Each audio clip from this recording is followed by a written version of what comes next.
Hello दोस्तों, मैं अरविंद कुमार आपका गुरुकुल इंस्टीट्यूट सूची में स्वागत करता हूं। दोस्तों, जो हम एसएससी के लिए 520 महत्वपूर्ण भूगोल के क्वेश्चन कर रहे थे उसका ये पार्ट 9 है। इससे पहले ऑलरेडी 8 पार्ट हो चुके हैं जिन्हें आप लोग प्लेलिस्ट में जाकर देख सकते हैं, और हम इस वीडियो के नीचे डिस्क्रिप्शन बॉक्स में भी प्ले लिस्ट का लिंक दे देंगे जहां से आप लोग देख सकते हैं। तो दोस्तों, ये क्वेश्चन आपके लिए इतने महत्वपूर्ण है कि आपसे क्या बताया जाए। यही प्रश्न है एज इट इज एसएससी में बार बार पूछे जाते हैं, चाहे वो एसएससी सीजीएल हो, एसएससी सीएचएसएल हो, एसएससी 10+2 है या एसएससी का कोई भी एग्जाम हो। भूगोल के इन्हीं प्रश्नों में से पूछे जाते हैं। तो ये प्रश्न आपके लिए बहुत ही महत्वपूर्ण है और आप इसे ध्यान से देखिएगा और पूरी क्लास देखने के बाद अंत में ये बताइएगा। आज के टेस्ट में हमने भूगोल के टॉप मोस्ट 25 MCQ क्वेश्चन रखे हैं। तो सभी प्रश्नों का आंसर आपको कमेंट में देना है और अंत में ये बताना है कि आज आपके 25 में से कितने क्वेश्चन सही हुए। अगर आपके 21+ क्वेश्चन सही हो रहे हैं तो आपकी पढ़ाई बिल्कुल सही दिशा में चल रही है। आपको अब ज़्यादा पढ़ने की ज़रूरत नहीं है, बस आपको सिर्फ कंटिन्यूटी बनाकर रखनी है और इन प्रश्नों को हल करना है। तो इससे ये होगा कि आपने अभी तक जो पढ़ा उसका आपको रिवीजन हो जाएगा पूरा और आपको पता चलेगा कि हम कहाँ पर स्टैंड कर रहे हैं। तो आज की क्लास शुरू करने से पहले अगर अभी तक आपने क्लास को लाइक नहीं किया तो पहले आप लोग क्लास को लाइक कीजिए और शेयर कीजिए और चैनल को ज़्यादा से ज़्यादा सब्सक्राइब कर बेल बटन अवश्य दबाएं, जिससे हमारी आने वाली सभी वीडियो का नोटिफिकेशन आपको नियमित रूप से मिल सके। और जी हाँ दोस्तों, अगर आपको इस क्लास का PDF चाहिए तो आपको गुरुकुल इंस्टीट्यूट सूची टेलीग्राम चैनल ज्वाइन करना होगा, जहां पर हम क्लास के तुरंत बाद PDF प्रोवाइड कराते हैं। तो धन्यवाद। चलते हैं आज की क्लास को स्टार्ट करते हैं। पहला क्वेश्चन, भारत का क्षेत्रफल पाकिस्तान से लगभग डैश कितना बड़ा है। आपसे पूछा जा रहा है जो भारत का क्षेत्रफल है वह पाकिस्तान से डैश लगभग कितने गुना बड़ा है। तो आप लोग बताइए कि जो भारत का क्षेत्रफल है वह पाकिस्तान से कितने गुना बड़ा है। तो आशा करते हैं कि आप लोग आंसर कमेंट बॉक्स में दे चुके होंगे। अगर आपने इसका आंसर दिया है ऑप्शन नंबर बी, यानी जो भारत का क्षेत्रफल है वह पाकिस्तान से लगभग 4 गुना बड़ा है, तो आपका आंसर बिल्कुल सही। चलते हैं अगले प्रश्न पर। अंडमान निकोबार द्वीप समूह में गद्दीदार चोटी यानी सैंडल पीक कहाँ स्थित है। आपसे पूछा जा रहा है कि अंडमान निकोबार द्वीप में जो गद्दीदार चोटी यानी जो जिसे आप सैंडल पीक कहते हैं वह कहाँ स्थित है। तो आप लोग आंसर बताएं कि सैंडल पीक कहाँ स्थित है। बहुत ही लाजवाब प्रश्न है, बार बार पूछा जाने वाला प्रश्न है। आप लोग आंसर बताने की कोशिश करें।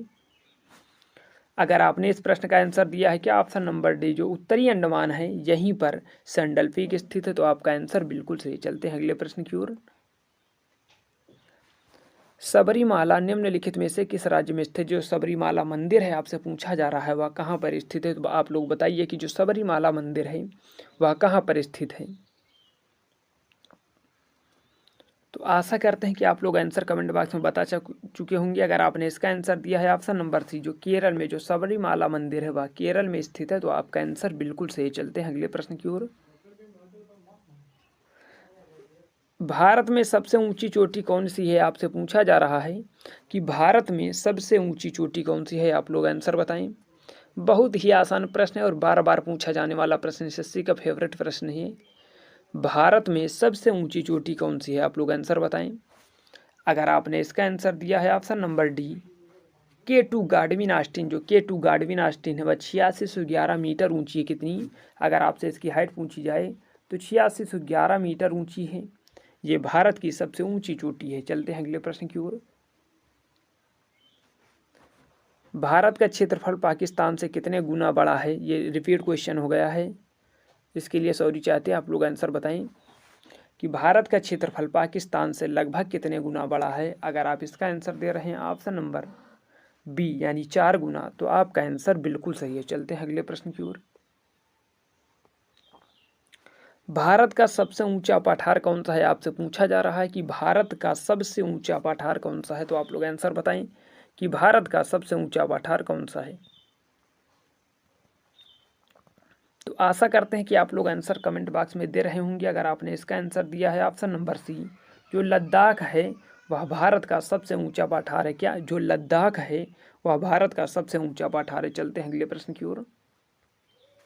प्रायद्वीपीय भारत में उच्चतम पर्वत चोटी है। आपसे पूछा जा रहा है कि जो प्रायद्वीपीय भारत है उसकी सबसे ऊंची पर्वत चोटी कौन सी है। आप लोग आंसर बताइए कि प्रायद्वीपीय भारत की सबसे ऊंची पर्वत चोटी कौन सी है। अगर आपने इस प्रश्न का आंसर दिया है ऑप्शन नंबर ए अनाईमुड़ी, जो अनाईमुड़ी है वह 2695 मीटर कितना, आपसे अगर पूछा जाए तो आप लोग बताएंगे 2695 मीटर ऊंची है अनाईमुड़ी, प्रायद्वीपीय भारत की सबसे ऊंची चोटी है, तो आपका आंसर बिल्कुल सही। चलते हैं अगले प्रश्न की ओर। किस पर्वतीय स्थल को सतपुड़ा की रानी कहा जाता है, आपसे पूछा जा रहा है किस पर्वतीय स्थल को सतपुड़ा की रानी कहा जाता है, तो आप लोग आंसर बताइए कि किस पर्वतीय स्थल को सतपुड़ा की रानी कहा जाता है। तो आशा करते हैं कि आप लोग इसका आंसर दिए होंगे। अगर आपने इसका आंसर दिया है पंचमढ़ी, जो पंचमढ़ी है इसी को सतपुड़ा की रानी कहा जाता है, तो आपका आंसर बिल्कुल सही। क्या जो पंचमढ़ी है इसी को सतपुड़ा की रानी कहा जाता है। चलते हैं अगले प्रश्न की ओर और देखते हैं अगला प्रश्न। बृहद यानी ग्रेटर हिमालय का दूसरा नाम आपसे पूछा जा रहा है कि जो ग्रेटर या बृहद हिमालय है उसका दूसरा नाम क्या है, तो आप लोग आंसर बताइए कि ग्रेटर या बृहद हिमालय का दूसरा नाम क्या है। बहुत ही लाजवाब प्रश्न है, आप इसका आंसर बताने की कोशिश करें। अगर आपने इसका आंसर दिया है ऑप्शन नंबर ए जो हिमाद्री यानी बृहद और ग्रेटर हिमालय का दूसरा नाम हिमाद्री है, तो आपका आंसर बिल्कुल सही है। चलते हैं अगले प्रश्न की ओर।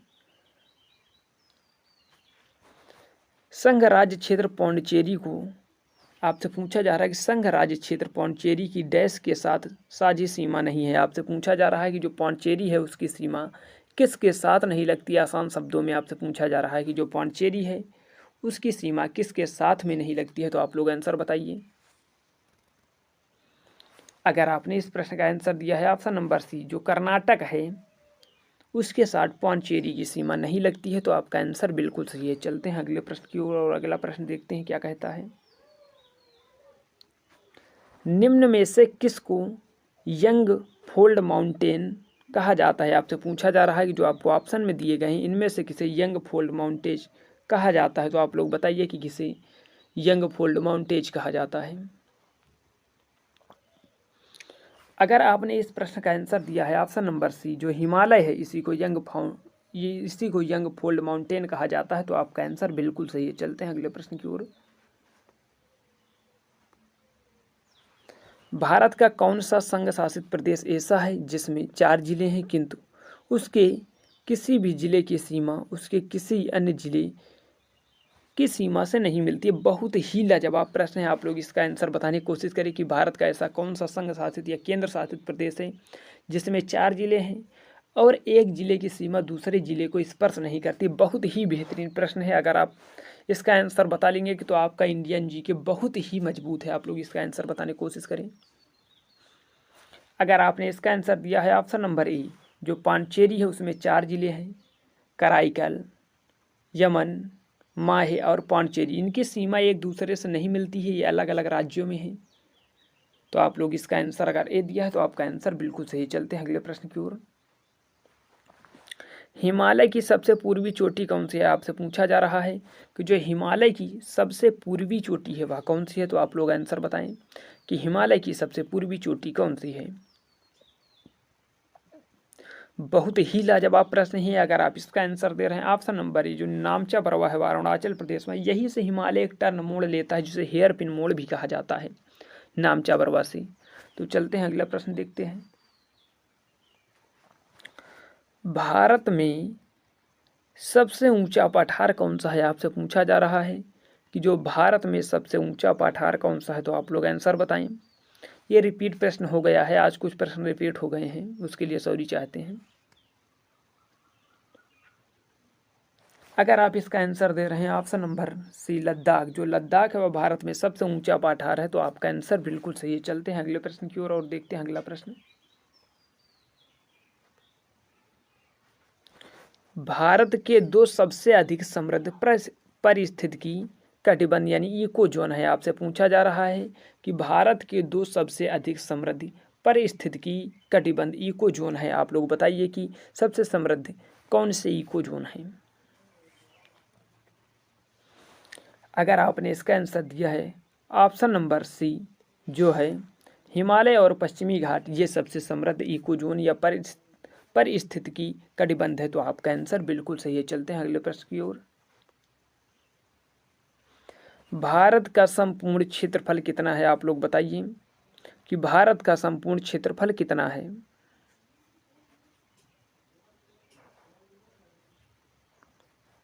तो आप लोग आंसर बताने की कोशिश करें। अगर आप इसका आंसर दे रहे हैं ऑप्शन नंबर डी, क्या 3287 होना चाहिए, यहाँ पर जो लिखा हुआ है 950, उसकी आसपास में आप इसको आंसर सही कर सकते हैं ऑप्शन के अकॉर्डिंग। तो चलते हैं अगले प्रश्न की ओर और देखते हैं अगला प्रश्न।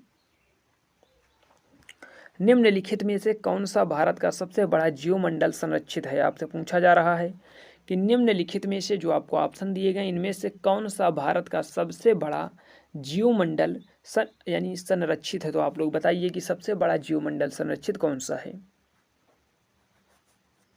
बहुत ही बेहतरीन प्रश्न है, इसकी जितनी तुलना की जाए उतनी कम। अगर आपने इसका आंसर दिया है ऑप्शन नंबर डी, ये बार बार एसएससी का फेवरेट क्वेश्चन है और पूछा जाने वाला है। अगर आपने इसका आंसर दिए ऑप्शन डी दिया है, जो मन्नार की खाड़ी है ये भारत का सबसे बड़ा जीवमंडल संरक्षित क्षेत्र है, तो आपका आंसर बिल्कुल सही है। चलते हैं अगले प्रश्न की ओर। लक्षद्वीप में कितने द्वीप समूह है। आपसे पूछा जा रहा है कि जो लक्षद्वीप है उसमें कितने द्वीप समूह है। आप लोग आंसर बताएं कि लक्षद्वीप में कितने द्वीप समूह हैं। आशा करते हैं कि आप लोग इसका आंसर कमेंट बॉक्स में दिए होंगे। अगर आपने इसका आंसर दिया है ऑप्शन नंबर सी, जो 36 यानी लक्षद्वीप में कुल मिलाकर 36 द्वीप समूह है, तो आपका आंसर बिल्कुल सही है। चलते हैं अगले प्रश्न की ओर। भारत में संघ शासित प्रदेशों की संख्या है। आपसे पूछा जा रहा है कि जो भारत में संघ शासित प्रदेशों की संख्या कितनी है, तो आप लोग आंसर बताइए। इसको ऑप्शन आप लोग थोड़ा चेंज कीजिएगा। यहाँ पर जो 6 लिखा है इसके दर पर आप लोग 8 बनाइएगा। अगर आपने इस प्रश्न का आंसर दिया है ऑप्शन नंबर ए, जो 8 है, वही वर्तमान में भारत में संघ शासित प्रदेशों की संख्या है। अगर आपसे राज्यों की संख्या पूछी जाए तो राज्यों की संख्या 28 और केंद्र शासित प्रदेशों की संख्या 8 है। तो चलते हैं अगले प्रश्न की ओर। किस स्थान को भारत की सिलिकॉन वैली कहा जाता है। आपसे पूछा जा रहा है कि किस स्थान को भारत की सिलिकॉन वैली कहा जाता है। तो आप लोग बताइए कि किस स्थान को भारत की सिलिकॉन वैली कहा जाता है। अगर आपने इसका आंसर दिया है ऑप्शन नंबर सी, जो बंगलुरु है उसी को भारत की सिलिकॉन वैली कहा जाता है, तो आपका आंसर बिल्कुल सही है। चलते हैं अगले प्रश्न की ओर और देखते हैं अगला प्रश्न। झारखंड के उत्तर में स्थित राज्य है। आपसे पूछा जा रहा है कि झारखंड के उत्तर में कौन सा राज्य स्थित है। अगर आपको मैप का ज्ञान होगा तो आप लोग इसे तुरंत ही आंसर बता पाएंगे। नहीं, आपके लिए थोड़ा सा टफ हो सकता है कि झारखंड के उत्तर में कौन सा राज्य स्थित है। तो आप लोग आंसर बताने की कोशिश करें। अगर आपने इस प्रश्न का आंसर दिया है ऑप्शन नंबर बी, जो बिहार है, इसी से 15 नवंबर 2000 को झारखंड अलग हुआ था। क्या बिहार से 15 नवंबर 2000 को झारखंड अलग हुआ था, तो उसके उत्तर में है बिहार। चलते हैं अगले प्रश्न की ओर और देखते हैं अगला प्रश्न। भारत में विशालतम समुद्र तट यहाँ है। आपसे पूछा जा रहा है कि भारत में विशालतम समुद्र तट यहाँ है, तो आप लोग आंसर बताइए कि समुद्र तट विशालतम कहाँ पर है। आप लोग आंसर बताने की कोशिश करें। अगर आपने इसका आंसर दिया है ऑप्शन नंबर सी, तमिलनाडु में सबसे ज़्यादा विशालतम समुद्र तट है, तो आपका आंसर बिल्कुल सही है। ऑप्शन के अकॉर्डिंग आपको बताना था। चलते हैं अगले प्रश्न की ओर। निम्नलिखित में से कौन बायोस्फीयर रिजर्व व सुरक्षित जीवमंडल नहीं है। आपसे पूछा जा रहा है कि निम्नलिखित में से कौन बायोस्फीयर रिजर्व या सुरक्षित जीवमंडल नहीं है, तो आप लोग आंसर बताइए। आप लोग नहीं को इंडिकेट कीजिएगा।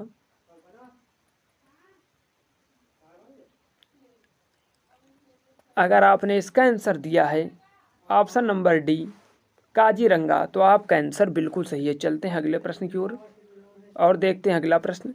निम्नलिखित में से भारत का कौन सा राज्य अंतर्राष्ट्रीय थल सीमा। आपसे पूछा जा रहा है निम्नलिखित में से कौन सा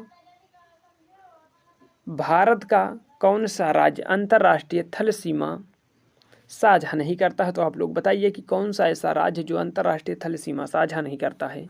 बहुत ही बेहतरीन प्रश्न है, आप लोग इसके आंसर बताने की कोशिश करें। अगर आपने इसका आंसर दिया है ऑप्शन नंबर डी, जो मध्य प्रदेश है, वह किसी भी अंतर्राष्ट्रीय देश से अपनी सीमा साझा नहीं करता है, तो आपका आंसर बिल्कुल सही। चलते हैं आज के अंतिम प्रश्न की ओर। आपसे पूछा जा रहा है जो नियामगिरी पहाड़ी किस राज्य की कालाहांडी जिले में स्थित है। आपसे पूछा जा रहा है जो नियामगिरी पहाड़ी है वह किस राज्य के कालाहांडी जिले में स्थित। बहुत ही लाजवाब प्रश्न है और आपके लिए थोड़ा टफ हो सकता है। आप लोग आंसर बताइए कि जो नियामगिरी पहाड़ी है वह किस राज्य के कालाहांडी जिले में स्थित है। तो आप लोग आंसर बताएं। अगर आपने इस प्रश्न का आंसर दिया है ऑप्शन नंबर ए, जो उड़ीसा है वहीं पर नियामगिरी पहाड़ी स्थित है, वहाँ की एक जिला है कालाहांडी उसी में। तो दोस्तों आज की क्लास कैसी लगी कमेंट बॉक्स में लिखकर बताना ना भूले। आप लोग पहले ये बताइए कि आज आपकी 25 में से कितने क्वेश्चन सही हुए, क्या आपका आंकड़ा 21 प्लस पहुंचा या नहीं पहुंचा। आप लोग कमेंट बॉक्स में लिखकर अवश्य बताएं। अगर आज की क्लास अच्छी लगी हो तो पहले आप लोग क्लास को लाइक कीजिए और शेयर कीजिए और चैनल को सब्सक्राइब कर बेल बटन अवश्य दबाएं, जिससे हमारी आने वाली सभी वीडियो के नोटिफिकेशन आपको नियमित रूप से मिल सके। और जी हाँ दोस्तों, अगर आपको इस क्लास का PDF चाहिए तो आपको गुरुकुल इंस्टीट्यूट सूंची टेलीग्राम चैनल जल्द ही ज्वाइन करना होगा, जहां पर हम क्लासों की PDF प्रोवाइड कराते हैं। तो धन्यवाद। कमेंट बॉक्स में ये लिखकर बताना ना भूलें कि क्लास कैसी लगी। मिलते हैं नेक्स्ट क्लास में।